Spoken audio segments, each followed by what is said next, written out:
Here's a story that I read today, viewers. It escaped me at the time, and at the time was 8 years ago. So you may have heard it yourself, you may not have done. Yeah, I was reading today, because Wimbledon's in the public consciousness now, because obviously we've got a couple of weeks at Wimbledon. And we've got a few British players doing pretty well at the moment. Murray was particularly good last night. Yeah, I read something on my old mate Lewis Hamilton. And they were saying, there was a big headline there, Lewis Hamilton denied royal box entry, and I thought it was from this week. Anyway, I looked into it, and it's the guy that used to be in charge of VIP security there was saying how Hamilton wasn't let in the box 8 years ago. He had tickets to watch the final, or he was supposed to be watching the final, had an invite to watch the final, and he turned up. They looked at him and they said, oh, no, it's not for us, I'm sorry. Lewis, no, you can't go in like that. Anyway, this guy has since retired. What was his name? I'll give you his name. Not that it really matters, but I will give you his name. Do you know what? I won't give you his name. Do you know why I won't give you his name? Because I've not wrote it down anywhere.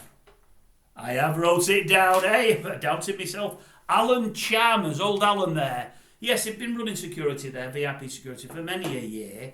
And it was his last year on the job, and one of his colleagues said to Lewis, no, you're not going in. Sorry, you're not going in. Lewis was upset. I think he had a couple of well-known celebrities speaking up for him, but it cut no ice at all. This stuffy at Wimbledon, they've got the rules and they stick to them. It's jacket and tie. That's jacket and tie. And he got the memo. But this chap said, I'm not surprised they didn't let him in. He wore a floral shirt, no hint of a jacket, no hint of a tie. He looked like he'd just finished sunbathing on a beach in Marbella. Well, I'm sorry. This is the most prestigious tournament in the world. This is Wimbledon. We have a dress code. The royal family's in there. And I suppose you'd probably have to say, down to tradition, rightly so. All I was thinking when I read it, I'm thinking, good God, if he couldn't get in 8 years ago, he's got no chance now. We did a video of him a few weeks ago, didn't we, about his dress sense or lack of dress sense. No, he's got no chance. Having said that, my old mate, the old fashionista, old Sir Rod Stewart, he's still been in there, and he wears some weird and wacky, I'm going to say weird and wonderful, not weird and wonderful, weird and wacky stuff.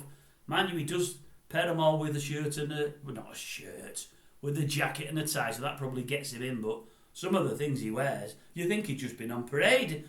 Some of the ex-army gear and what have you. As I say, the Peter Pan and pop he gets everywhere. I've had a go at Rod again, and I never came on here to have a go at Rod. I was mentioning Lewis, but when I think of fashion, I always get to Rod somehow. Don't know what it is, but I always tend to. But yeah, Lewis, you need to sort out your act, mate. You're not going to get in there for the next 10 or 20 years the way things are. Charlie won't let you in there, I'm telling you now. It's a jacket and it's a tie. Other than that, you're not coming in. You've been warned, you've been told. It's up to you, Lewis. It's up to you.